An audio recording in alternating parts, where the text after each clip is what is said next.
Picture this. A man who has everything: money, status, power, stands outside a modest apartment building at dusk. Andrew Thompson, a self-made millionaire, once vowed he'd provide his son with the best life imaginable. But tonight, he sees the shattered remains of his past, his ex-wife, Charlotte, on the brink of financial collapse. Instead of stretching out a saving hand, he withdraws with cold indifference.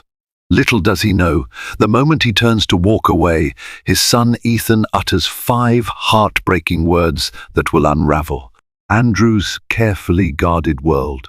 It is the night a hardened heart is tested and broken by one profound truth. Andrew Thompson grew up on the outskirts of Houston, Texas, where dusty roads and scorching summers were more reliable companions than affection from his distant parents.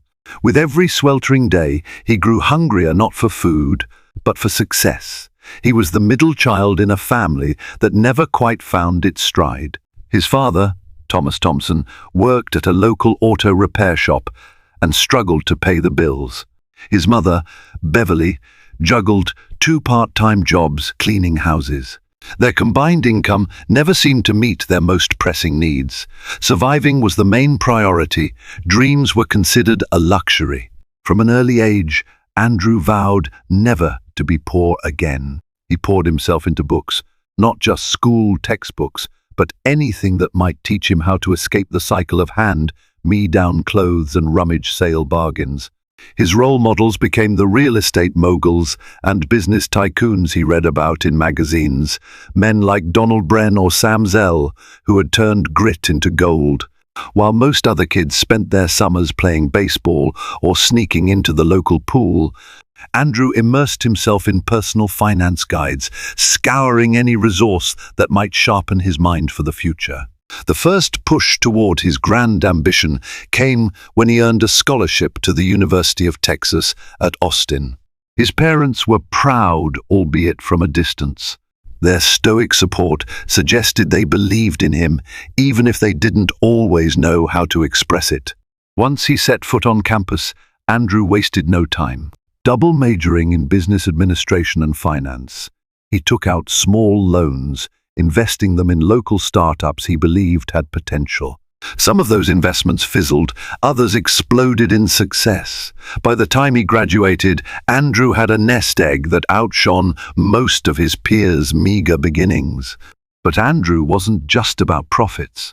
He had grown into a charming, albeit intense, young man. He could be warm if he chose to be. He could dazzle a room full of strangers with his wit and ambition. That was exactly how he first impressed Charlotte Radcliffe, an aspiring journalist who had enrolled at the same university. Charlotte was bright, articulate, and, unlike Andrew, came from an upper-middle-class background. Her father was a corporate lawyer, her mother a university professor. Charlotte herself was drawn to telling human stories, to uncovering truths hidden behind social facades. When they met in a crowded hallway after a lecture, their mutual interests intersected. Andrew was drawn to Charlotte's empathy. She found his determination enthralling. Although Andrew's main focus was always his growing empire, small at first, but full of promise, he found in Charlotte a sweet refuge from the relentless grind. She grounded him when his ambitions soared too high, reminding him life was worth living for moments of beauty and connection, not just the chase for wealth.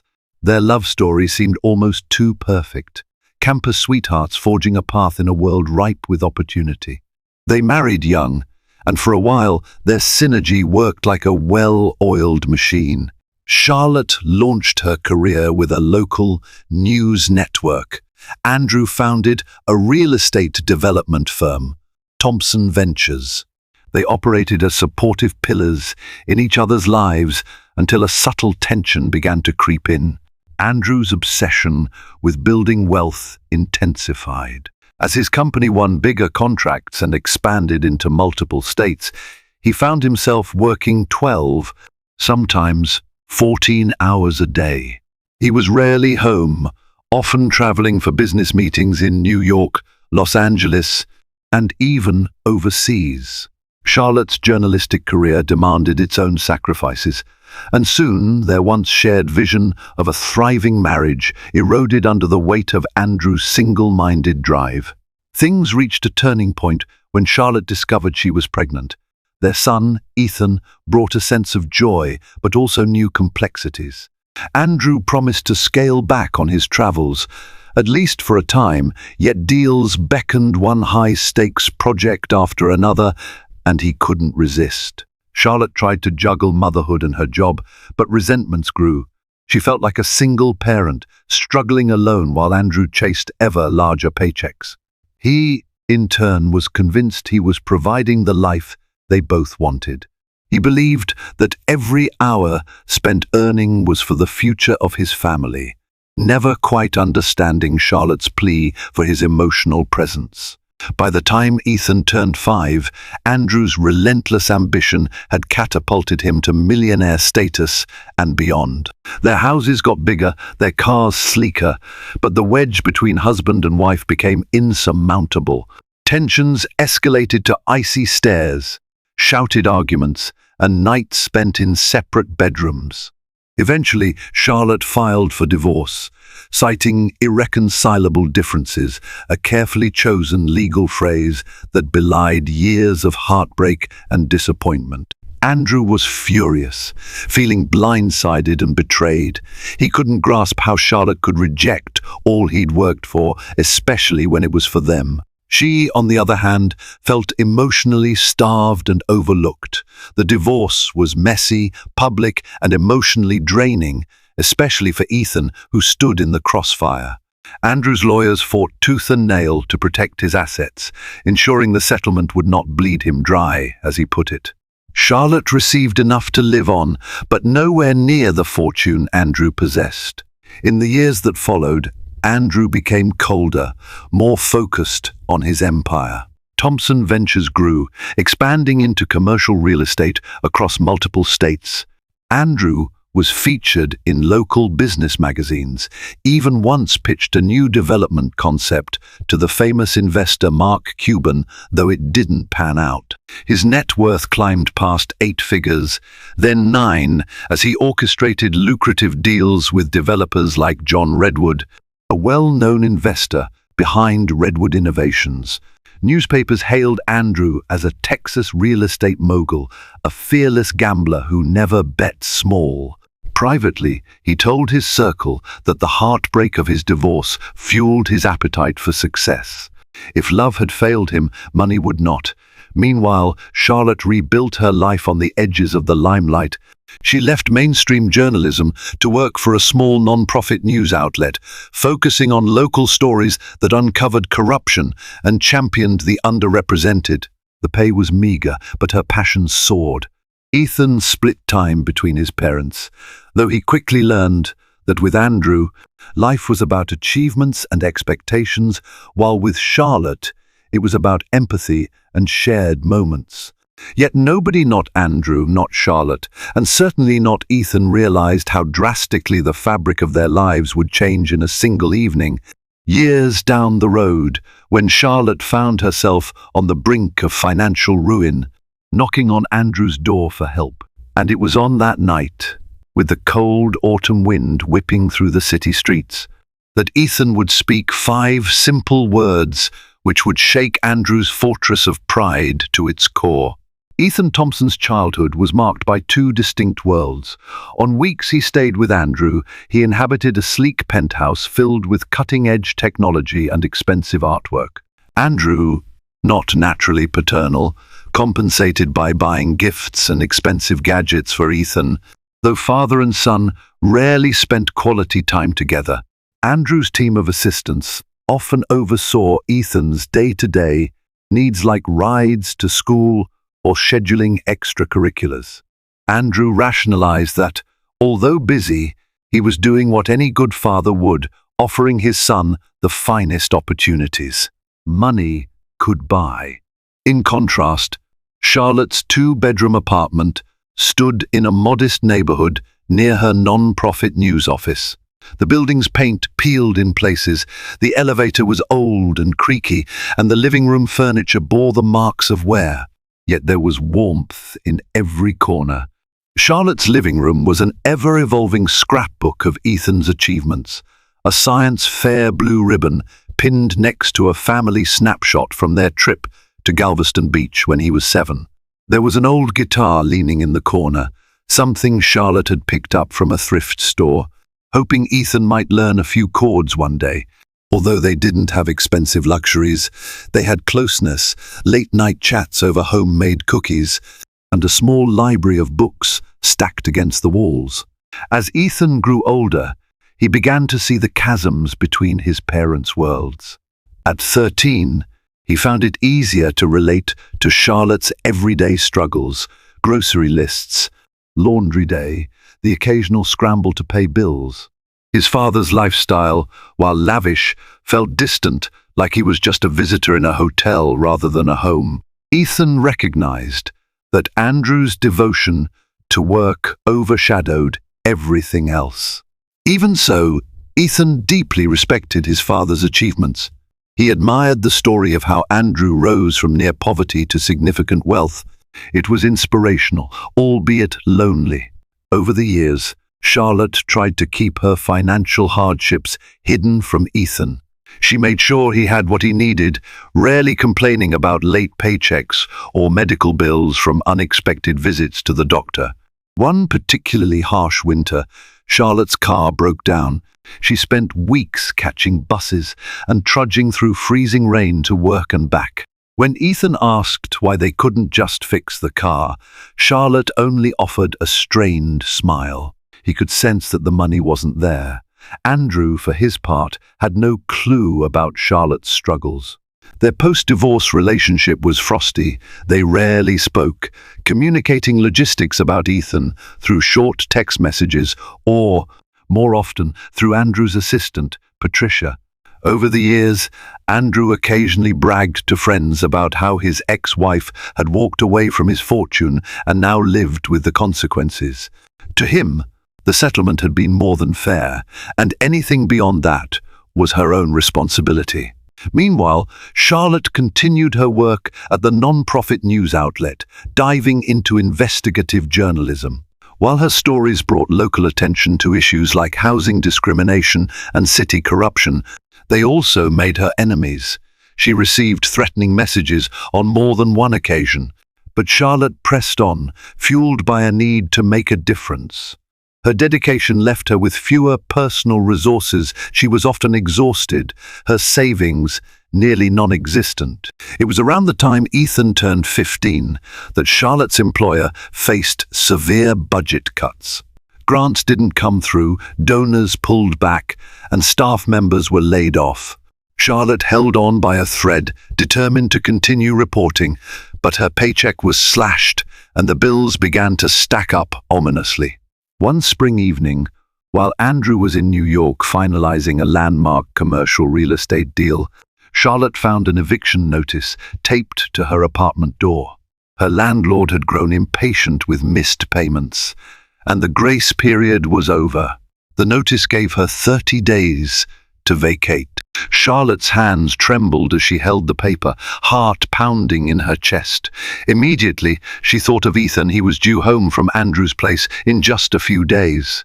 Where would they go? How could she explain this to him? Desperate, Charlotte sought assistance from local charities, rummaged through options for small personal loans, and even considered a payday lender she'd once exposed in a damning article. But every door seemed to slam shut as soon as it opened. Low credit scores, meager income, and a wave of layoffs across the city meant help was scarce. With limited time and mounting pressure, Charlotte did the unthinkable. She considered asking Andrew for a loan. The idea alone made her stomach churn. Over the years, Andrew's hardened remarks about her financial independence still stung. She had sworn never to rely on him again, but this wasn't just about pride. It was about Ethan having a home. She decided to set aside her grievances and call Andrew. She rehearsed the conversation in her mind, anticipating his arguments and his cold demeanor. That night, Charlotte dialed Andrew's number. It rang several times. Eventually, Patricia answered. Charlotte recognized the polite but brisk tone. Andrew was busy, tied up in a meeting. Could she relay a message? Charlotte paused, uncertain.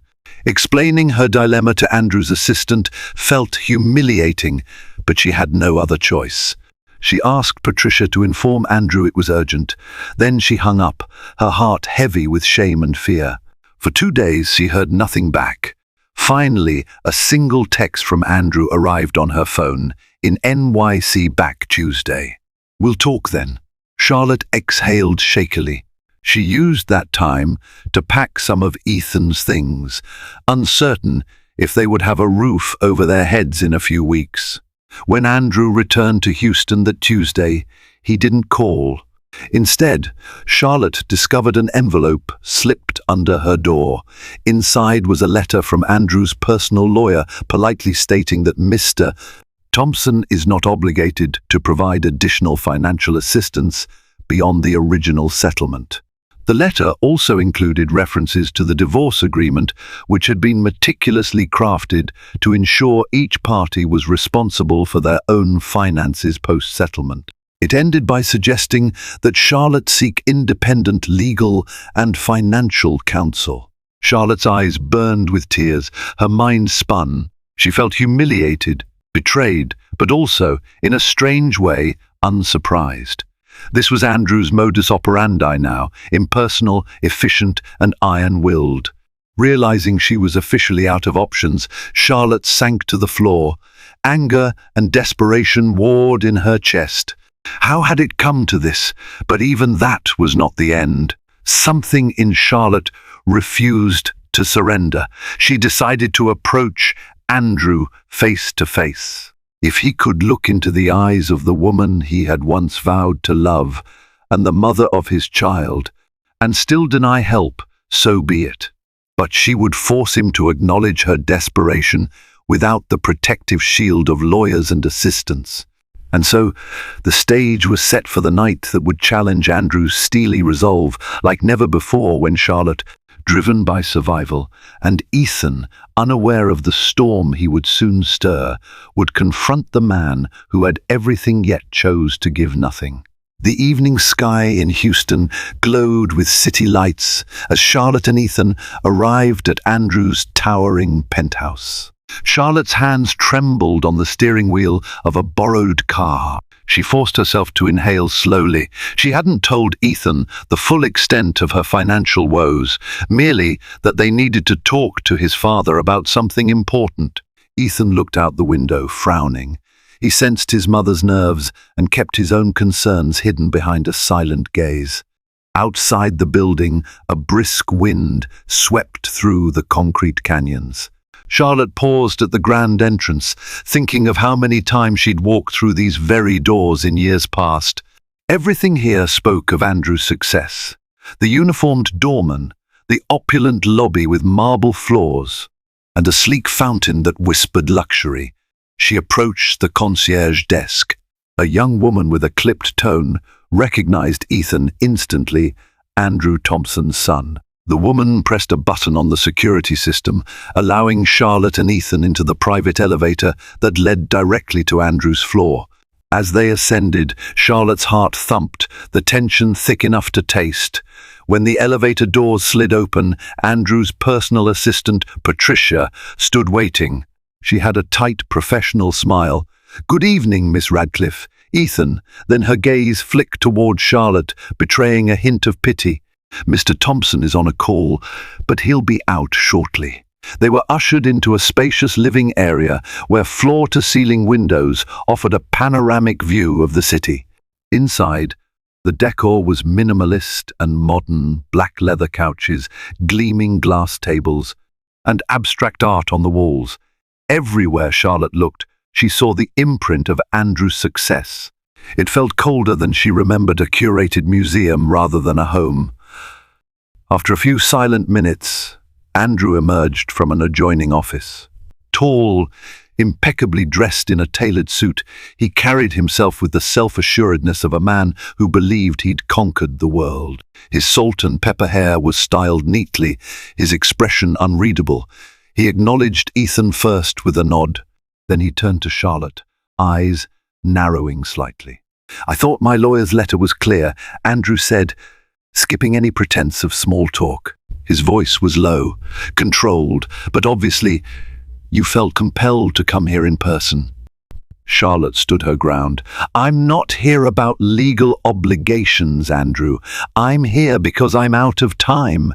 The eviction—" He raised a hand, cutting her off. The settlement was final. "You chose your path. Don't expect me to pick up the pieces." Ethan's gaze darted between them. "Dad, Mom's in trouble. We might have to move, and she can't." Andrew's face tightened as he turned to his son. "This is between your mother and me." Ethan fell silent, confusion mingling with hurt on his features. Charlotte swallowed the lump in her throat. "If it were just me, Andrew, I'd never ask. But Ethan needs stability, a place to sleep without worrying if we'll be out on the street." Andrew took a measured step toward the window, crossing his arms. "You have a job, don't you? Why not move to a cheaper apartment?" Charlotte clenched her fists. "It's not that simple. My job hours were cut, and I can't secure a lease without a stable income. Houston's rent has skyrocketed. I just need a loan to pay off the overdue rent and maybe cover a deposit on a smaller place." Patricia stood off to the side, clearly uncomfortable. Ethan stepped closer to his father. "Dad, please. She's my mum." His young voice trembled with an urgency that made Charlotte's heart twist. Andrew glanced at Ethan, his expression momentarily softening. Then he locked eyes with Charlotte, and any hint of tenderness vanished. "When you walked out on me, you walked out on the financial security I was providing. I won't be manipulated with guilt now." Charlotte bristled. "I walked out on your neglect, Andrew." "This isn't about guilt. It's about decency." A tense silence followed, broken only by the hum of the city beyond the windows. Andrew exhaled, rubbing the back of his neck. "I've worked too hard to let anyone treat me like a cash machine."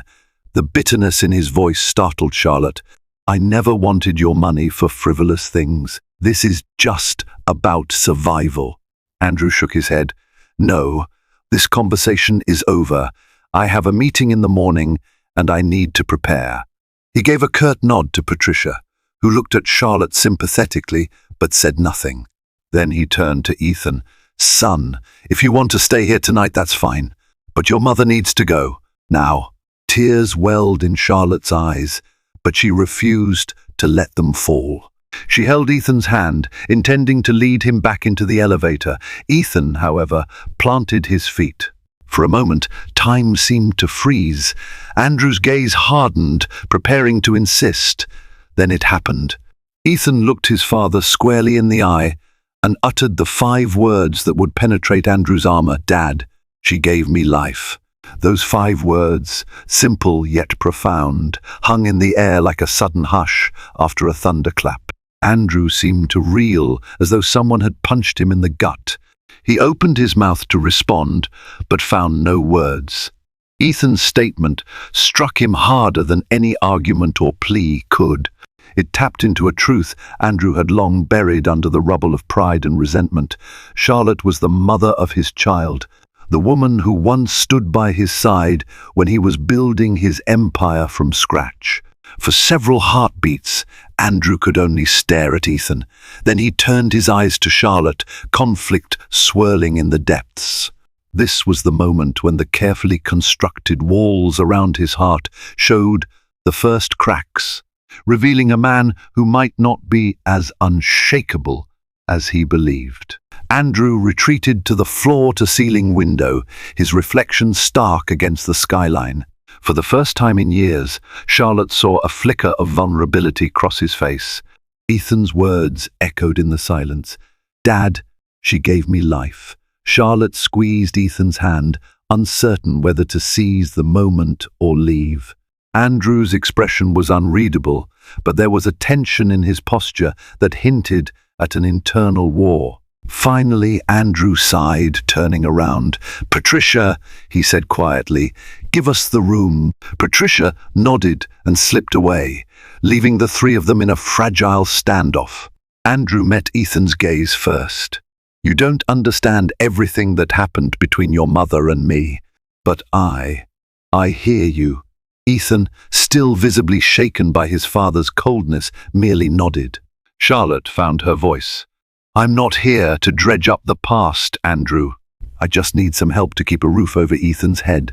Andrew pressed his lips together, then walked to a nearby chair and sat, folding his hands. "Why didn't you manage your finances better?" "You were capable," Charlotte bristled.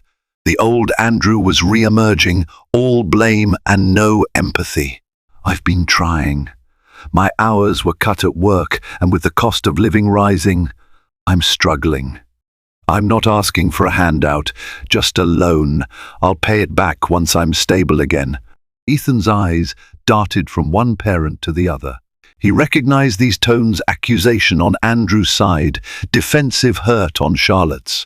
But this time there was a subtle difference. Andrew's usual stony certainty seemed fractured.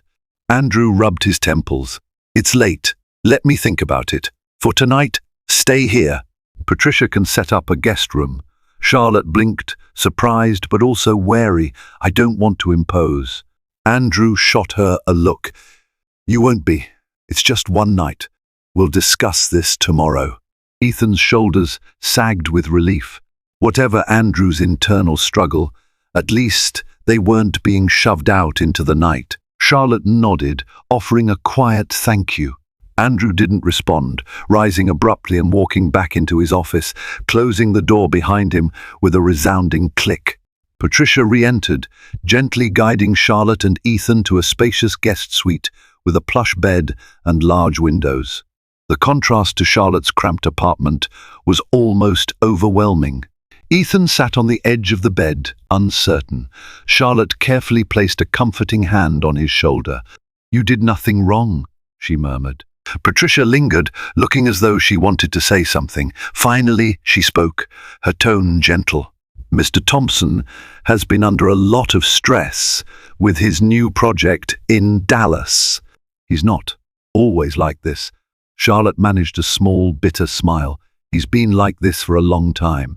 Patricia nodded apologetically, then stepped out. Once alone, Charlotte turned off the overhead light, leaving only a soft lamp glowing. She and Ethan sat in silence, each lost in thought. It was Ethan who finally broke the hush. "Mom, I'm sorry if I..." She shook her head, pulling him into a hug. "Don't ever apologize for speaking your truth. You were braver tonight than I've ever seen." As they lay down, Charlotte stared at the ceiling. She thought about the Andrew she once knew, the man who had insisted on taking her out to a small Italian restaurant on their first date, who had delivered a heartfelt toast to her at their wedding, who had cradled newborn Ethan with tears in his eyes. That man felt like a distant memory. Now, Andrew was practically a stranger, a man consumed by his empire. In his office, Andrew sat at his desk, cell phone buzzing with missed calls and messages. He ignored them, swirling a tumbler of whiskey in his hand. Ethan's words replayed in his mind, dredging up memories he'd locked away, the day Charlotte told him she was pregnant, the hours he spent pacing outside the hospital room, the moment he first held Ethan in his arms and felt a surge of love and responsibility so profound it nearly brought him to his knees. Andrew had convinced himself that love was a distraction, that focusing on his business was the only way to protect himself and Ethan from the pain of disappointment. But now he wondered if he'd built a fortress so high that he'd shut out the very people he cared about. He finished the whiskey in one gulp, trying to numb the pang of regret. It was no use. Hours later, Andrew emerged from his office and wandered the penthouse halls, eventually stopping outside the guest suite door. Soft light glowed from under the threshold. He hovered there, wrestling with himself. Part of him wanted to open the door, to say something, anything that might bridge the chasm between him and Charlotte. But years of resentment and pride made it difficult. With a quiet sigh, he turned away. Charlotte, still awake, heard his footsteps retreat. In that moment, she realized that, despite everything, Andrew might still have some shard of compassion left. The question was whether he'd let it guide him or let his pride devour it. The next morning dawned with hazy sunlight, filtering through the floor to ceiling windows. The city below was already humming with traffic. Charlotte rose quietly, trying not to wake Ethan, and stepped into the hallway. She half expected to find Andrew gone, off to a meeting. But, to her surprise, he was standing in the kitchen, sipping a cup of coffee. Andrew looked up, a hint of uncertainty in his eyes. He motioned toward the coffee maker. "There's more, if you want." She poured herself a cup and joined him. The silence stretched until it became nearly unbearable, each sip an echo in the tension-filled space. Finally, Andrew cleared his throat. "I couldn't sleep last night." Charlotte nodded, wrapping her hands around her mug. "Me neither." Another pause. Andrew stared into his coffee, as though searching its depths for answers. "You said you only need a loan to cover rent and a deposit on a cheaper place, plus, presumably, some money to keep you afloat until you can find more stable work. How much are we talking?" Charlotte felt a jolt of hope, tempered by caution. She gave him a rough figure.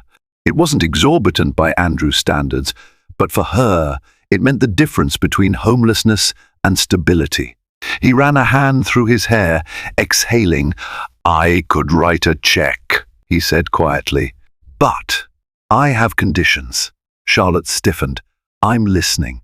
Andrew leaned against the kitchen counter. "You said you'll pay it back. I want that in writing. And until it's paid back, I'll hold the title to any property you rent, basically. I'll co-sign so you have a place, but I maintain control to protect my investment." It stung, but Charlotte understood that Andrew saw this as a business transaction. Despite that, the suggestion was a lifeline. She nodded. "Fine." He hesitated, then added, "Also, I'd like to know where you're moving. I want to make sure it's safe for Ethan." Charlotte nearly scoffed, but she caught herself. The request was paternal, possibly caring, but also laced with Andrew's need for control. Nonetheless, she agreed. "All right." Their conversation was abruptly interrupted by Ethan's groggy voice.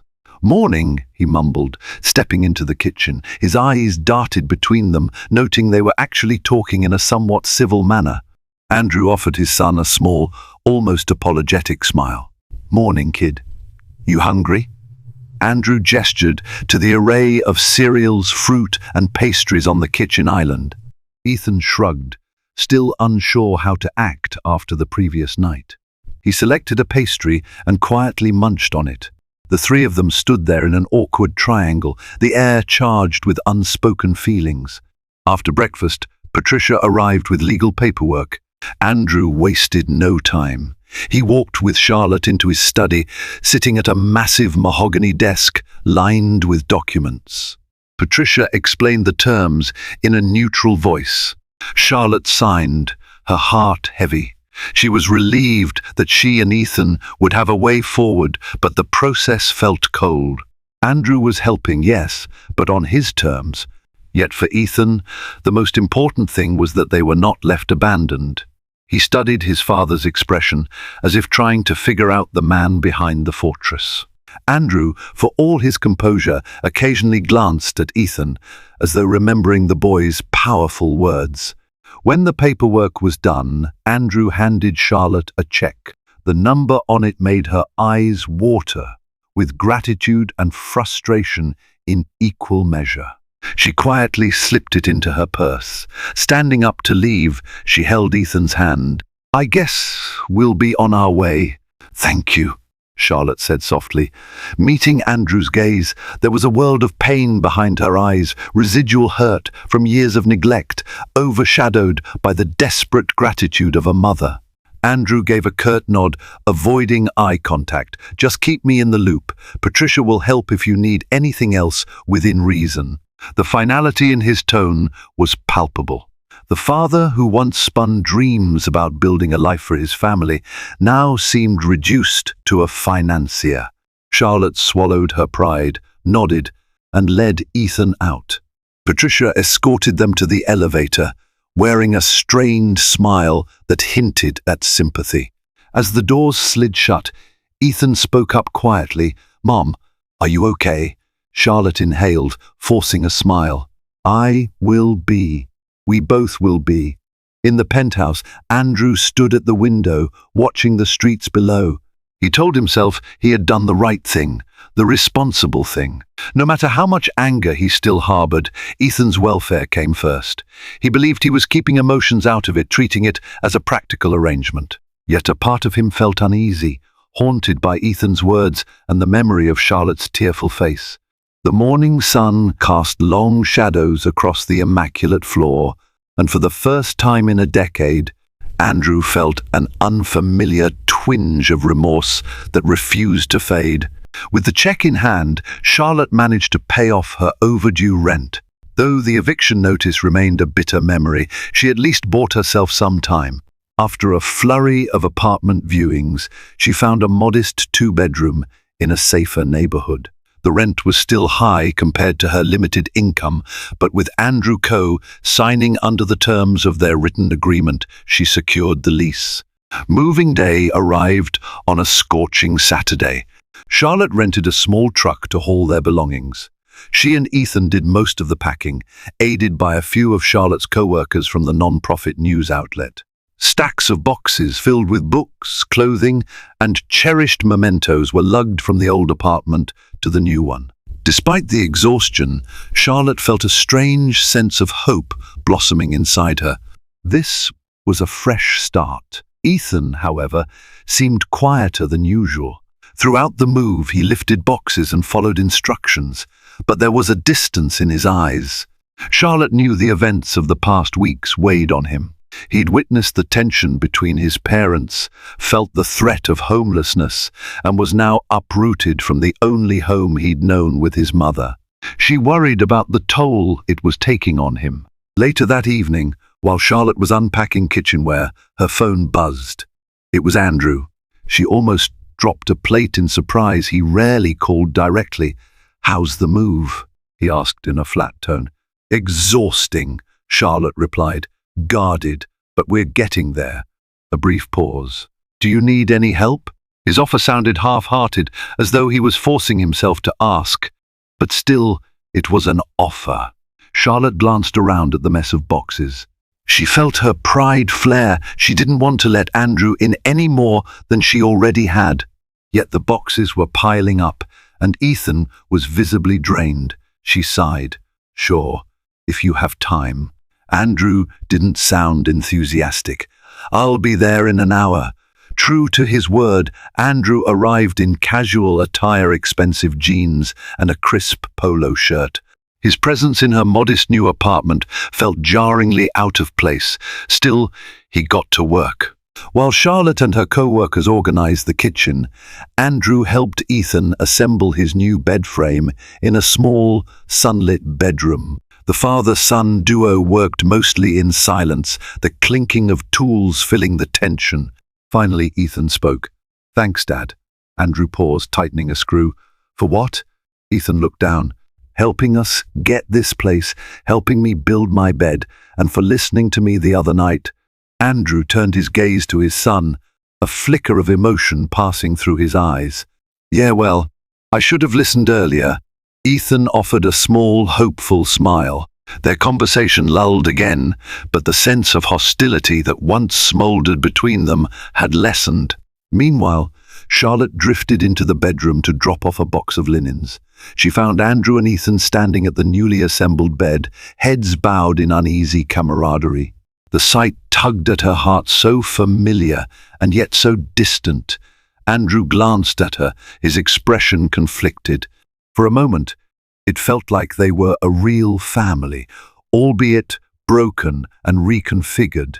As the sun dipped below the horizon, the helpers filtered out, leaving only Charlotte. Andrew and Ethan in the half-furnished apartment. Charlotte offered Andrew a glass of water, and he leaned against a wall, inspecting the new space. It had scuffed floors and plain walls, but the large windows allowed the evening light to stream in warmly. "It's nice," Andrew commented, sounding almost genuine. "Cozy." Charlotte was about to respond when her phone buzzed. She picked it up and immediately tensed. It was a message from her supervisor at the non-profit. The news outlet was announcing more layoffs. Charlotte's name was likely on the list. Feeling the blood drain from her face, she set the phone aside. Andrew caught the shift in her demeanor. "Something wrong?" She hesitated. Part of her wanted to lie, to maintain some dignity, but she was too exhausted. "I might be losing my job. There have been more budget cuts, and my boss just texted that we're having an emergency meeting next week." Andrew said nothing for several seconds. Ethan, overhearing, looked stricken. Charlotte attempted a weak smile for her son's sake, but it faltered. She forced herself to speak calmly. "I'll figure something out. There are other organizations, maybe some freelancing gigs." Andrew rubbed his chin, the businessman in him calculating. Charlotte braced for another wave of judgment. But instead, he surprised her. "You're a good journalist. Maybe you can consider a different approach. PR or corporate communications, something that pays better." Charlotte frowned, unconvinced.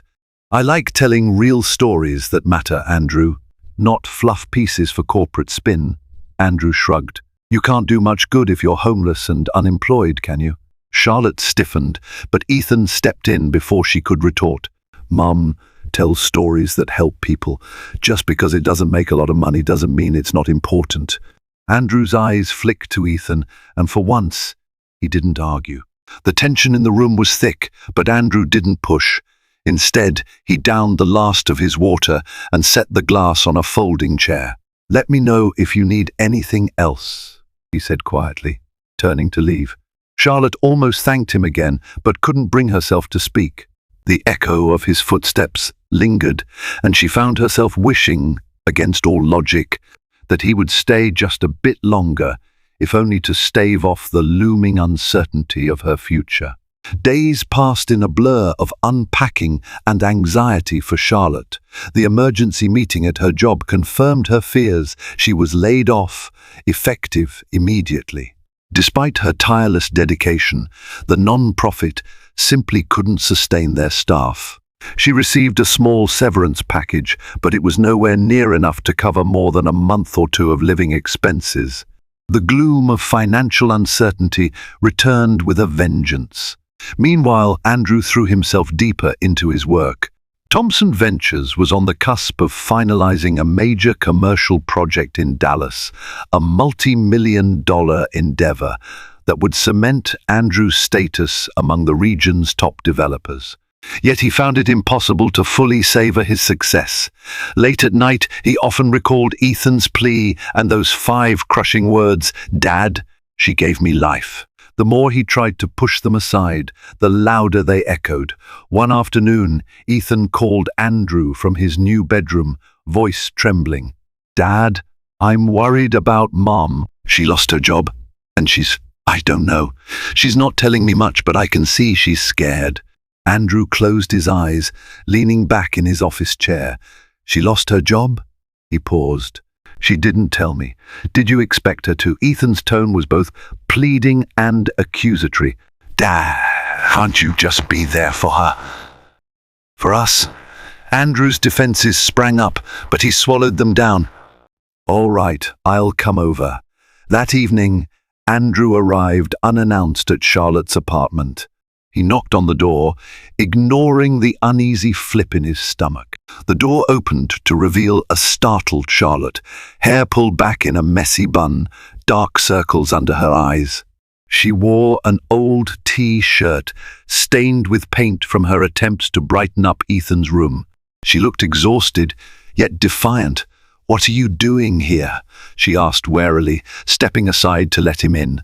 The living room was still partly filled with boxes, though the place was gradually taking shape with modest furniture and some of Ethan's drawings taped to the walls. Andrew cleared his throat. Ethan said you lost your job, Charlotte scoffed, crossing her arms. Yes, well, it's none of your concern. We have a loan agreement, and I plan to keep my end of the bargain. Andrew's gaze drifted to a stack of resumes on the coffee table next to printouts of potential job listings. Any leads? Charlotte shook her head, her voice strained. It's tough out there. A lot of places aren't hiring full-time reporters. I'm looking at freelance work, maybe some content writing. It'll take time. He shifted uncomfortably. Look, I'm not here to pressure you. I just wanted to see if you're okay. A mirthless laugh escaped Charlotte's lips. Why the sudden concern? Andrew ran a hand through his hair, frustrated. Because I'm tired of hearing from Ethan that he's worried. He's my son too, and I don't want him stressed. The mention of Ethan softened Charlotte's posture. She sighed, rubbing her temples. He's been through a lot. I'm trying to keep it together, Andrew. But yeah, it's not exactly easy right now. They fell silent, neither quite sure how to proceed. The distance between them felt both immense and strangely fragile, as if it might dissolve if they could just find the right words. Andrew cleared his throat. Could I help you find work? You have a background in investigative journalism. I know some people in the corporate sector, PR departments, communications roles. It's not exactly your passion, but it's stable income until something better comes along. Charlotte bristled at the thought. She had always vowed never to trade her ideals for corporate spin. Yet with bills piling up, she found her resolve waning. I appreciate the offer, but it's not what I want. I'm not a PR mouthpiece, he sighed. Fine, but at least let me connect you with some contacts in digital media. Maybe there's a place for real journalism in there. She hesitated, arms still crossed. She saw no immediate reason to trust that Andrew's circle would welcome her, but she had no better leads. All right, she said finally, voice quiet. Send me what you have. Andrew nodded, taking a seat on the edge of the couch. For the first time in years, it felt like they were having a genuine, if cautious, conversation. He asked about her freelance ideas. She asked about the upcoming Dallas project. The conversation was stilted, but it was more than they'd shared since their divorce. By the time Andrew rose to leave, night had fallen, and Ethan had retreated to his bedroom, giving them space. Andrew paused in the doorway, as though debating whether to say something more. You know, he began softly, I never intended for things to get this bad between us. I just got caught up. Charlotte stared at the floor. We both did, in different ways. Andrew nodded, lingering a moment before stepping into the hallway. I'll email you those contacts tomorrow, he said, then added, almost as an afterthought, take care. Charlotte closed the door, leaning against it with a long exhale. For the first time in a decade, she sensed a faint glimmer of compassion emanating from Andrew. It was tenuous at best, but in a life that had grown increasingly precarious, even a small kindness felt like a beam of light in a dark tunnel. Over the next few weeks, Charlotte cautiously accepted Andrew's help in networking. True to his word, he introduced her via email to a handful of contacts in digital media firms, people who managed online magazines or investigative news websites. Though the job market was still tight, the introductions led to a few promising interviews. Meanwhile, Andrew found himself grappling with memories he'd successfully buried beneath his relentless ambition. Late at night, after dealing with clients, contractors, and staff, he'd returned to his penthouse only to find his mind drifting back to simpler times, his first apartment with Charlotte, the nights they spent talking about future goals and idealistic dreams that had nothing to do with money. He recalled their whispered excitement when she was pregnant, how they decorated the nursery together, the unstoppable joy he felt cradling baby Ethan. These memories clashed with the bitterness of their divorce. Andrew remembered the sting of betrayal he'd felt when Charlotte chose to leave, even though he'd told himself he was doing everything for their family. Yet with each recollection, he also saw his own shortfalls more clearly. He'd neglected her emotionally, placing career above connection. A part of him wondered if the avalanche of resentment he'd directed at Charlotte was misdirected, fueled by guilt as much as anger. Ethan sensed the shift in his father. During their weekend visits, Andrew seemed more engaged, asking about his son's day and even offering to help with homework when time allowed. Ethan also noticed Andrew's willingness to share updates about Charlotte, a stark contrast to his old policy of shutting down any mention of her. One weekend, Andrew took Ethan to a Houston Astros game, something they hadn't done since Ethan was 10. As they cheered in the stadium, the tension between them melted away for a few hours. Mid-game, Ethan asked his father a direct question. "Dad, do you still hate Mom?" Andrew blinked, taken aback. He stared out at the baseball diamond, the buzz of the crowd filling the silence. Eventually he answered, "I don't hate her, son. I was angry. Maybe I still am, a little. But hate? No. She's your mother, and we had a history together." Ethan nodded, relief sweeping his face. "I'm glad. Because, Dad, she's not a bad person. She's just struggling." Andrew patted Ethan's shoulder, the roar of a home run erupting around them. But despite the noise, that brief exchange echoed loudly in Andrew's mind for the rest of the night. A few days later, Charlotte received a call from an editor at an online investigative journal. The position wasn't full-time, but it offered a decent rate per article, with the potential for more. Excited, she dove into her first assignment, investigating a local lobbying group accused of manipulating public housing policies. Even though the pay wouldn't solve all her financial woes, she felt a renewed sense of purpose. After a long day of research, Charlotte sat at her kitchen table, sifting through documents. Andrew's contact had opened a door she otherwise might never have known existed. With a wry smile, she acknowledged to herself that, indirectly, Andrew was helping her do the work she loved. Life, it seemed, was full of ironic twists. As Charlotte's focus grew sharper, so did the threats. Her investigative articles began ruffling feathers, particularly among powerful local figures. One evening, returning to her apartment, she found a thin envelope slipped under her door. Inside was a single piece of paper with a warning typed in block letters: "Stop digging," or YOULL, regret it. Fear coursed through her. She immediately reported it to the journal's editor and the authorities, but she couldn't help recalling that this was not the first time her investigations had provoked intimidation. She tried to hide her distress from Ethan, but he sensed something was wrong. The following weekend, Ethan let it slip to Andrew about the threatening note. Andrew's eyes darkened with concern. He confronted Charlotte, urging her to be cautious, perhaps even consider backing off.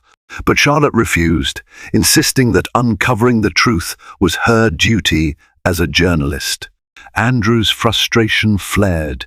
He hated feeling helpless, especially when his son's well-being could be at risk if Charlotte became a target of dangerous individuals.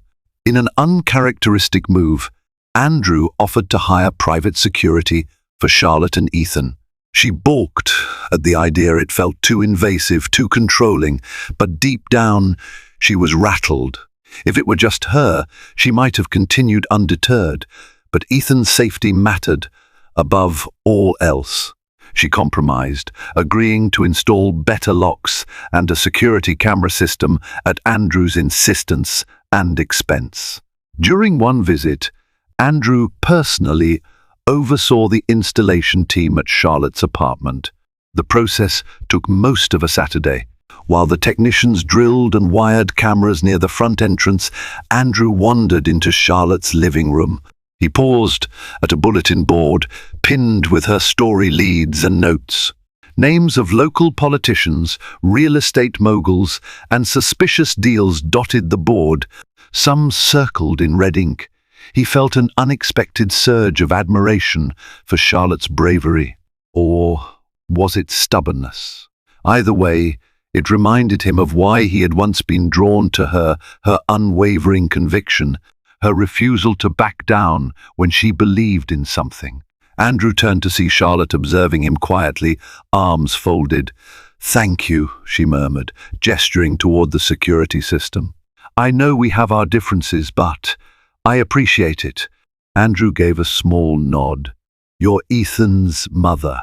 I don't want anything happening to you." Their eyes locked, and in that brief moment, something of the old warmth they once shared flickered between them. They both looked away, unsure of how to handle the sudden upwelling of emotion. It was a fleeting connection, but enough to kindle the possibility that the chasm between them might not be as impassable as they'd believed. A week later, Charlotte's article on the lobbying group went live. It generated a wave of local media attention, some praising her for her courage, others condemning her for stirring the pot.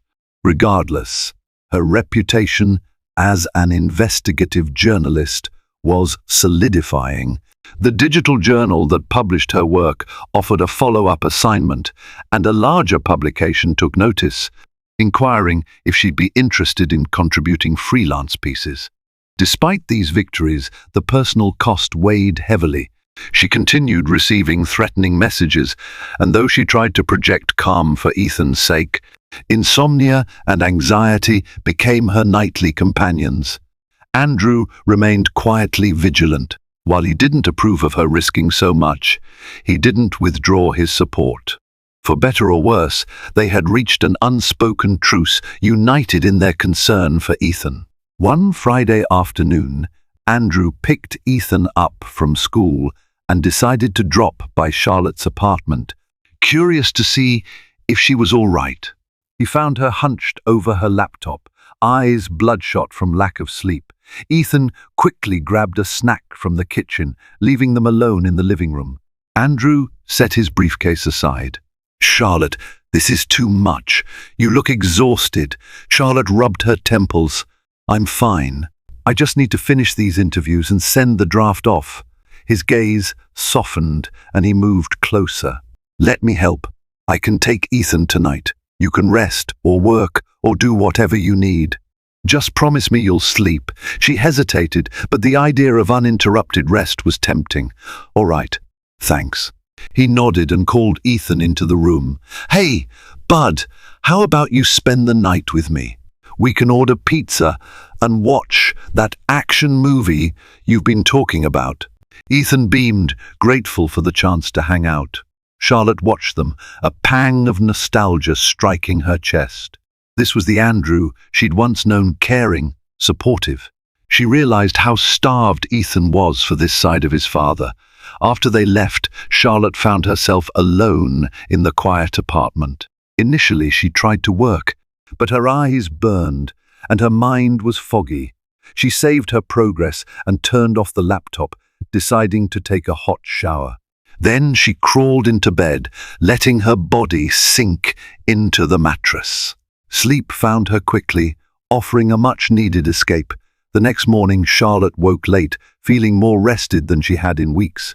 She got up to make coffee and noticed her phone flashing with a missed call from Andrew. Worried, she called back immediately. Andrew picked up. "Morning. Ethan's fine. Just letting you know we're heading out for breakfast." Relieved, Charlotte thanked him and hung up, then realized how strangely normal their exchange felt, like a functional co-parenting relationship. She sipped her coffee, allowing herself a small smile. Perhaps they were learning to coexist in a healthier way. Later that day, Andrew brought Ethan back. They stood awkwardly at Charlotte's doorway for a moment. Ethan dashed to his room, leaving the adults alone in the hallway. Andrew cleared his throat. "About that follow-up assignment, you sure you can handle it alone?" Charlotte gave a half shrug. "I'm tired, yes, but this is what I do. I can't walk away just because it's dangerous." Andrew studied her face. "I understand, but maybe let me know if you need anything. Besides security cameras." She offered a slight, genuine smile. "Thank you." He nodded and turned to leave. Then, As if on impulse, he hesitated. Listen, I'm hosting a small event next week, an opening for a commercial property in Midtown. It's going to be a big networking opportunity. If you wanted to come, there might be some media professionals there. Editors, publishers, could help your career. Charlotte blinked, surprised by the invitation. An event with your real estate people? Andrew chuckled dryly. Yes, my real estate people. Look, it's just a thought. No pressure. Curiosity mixed with caution in Charlotte's mind. I'll think about it. With that, Andrew left. For the rest of the day, Charlotte's thoughts churned over the invitation. It wasn't her usual scene.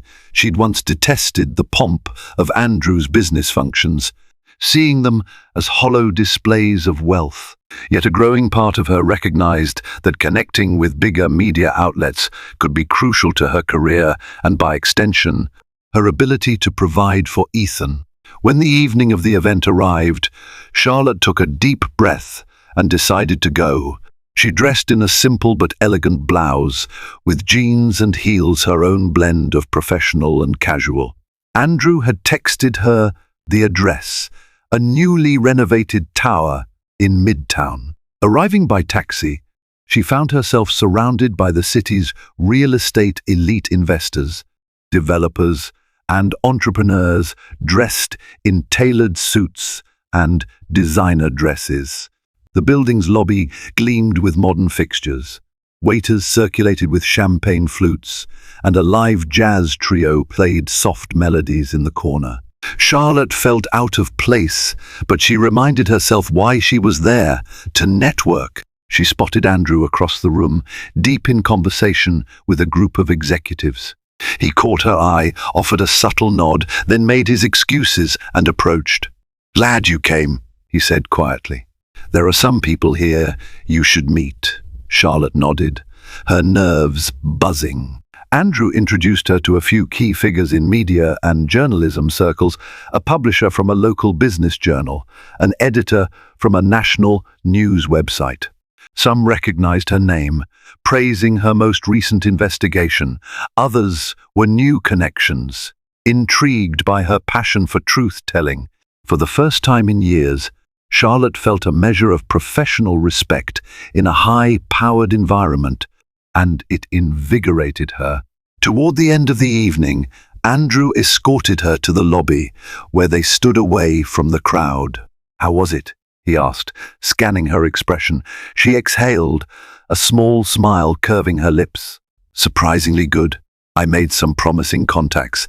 Andrew gave a faint shrug, a hint of warmth in his eyes. "Couldn't let you face unemployment alone." Charlotte laughed softly, the tension in her shoulders easing. "I appreciate it, really."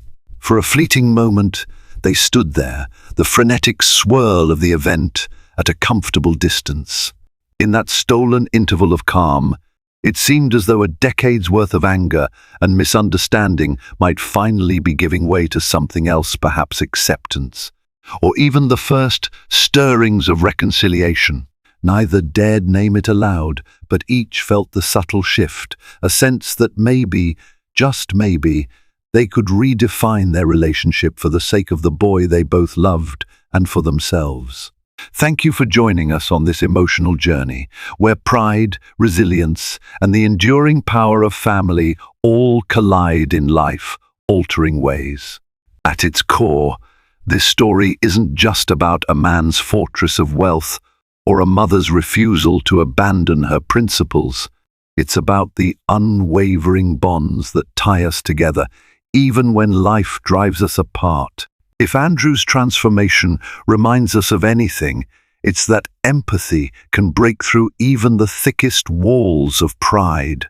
If you found yourself rooting for Charlotte, moved by Ethan's courage, or reminded of the power of a single moment to change everything, please show your support. Like this video, share it with someone who loves a powerful real-life drama, and subscribe to our channel for more unforgettable stories. Your engagement fuels our storytelling. Thank you for being part of it.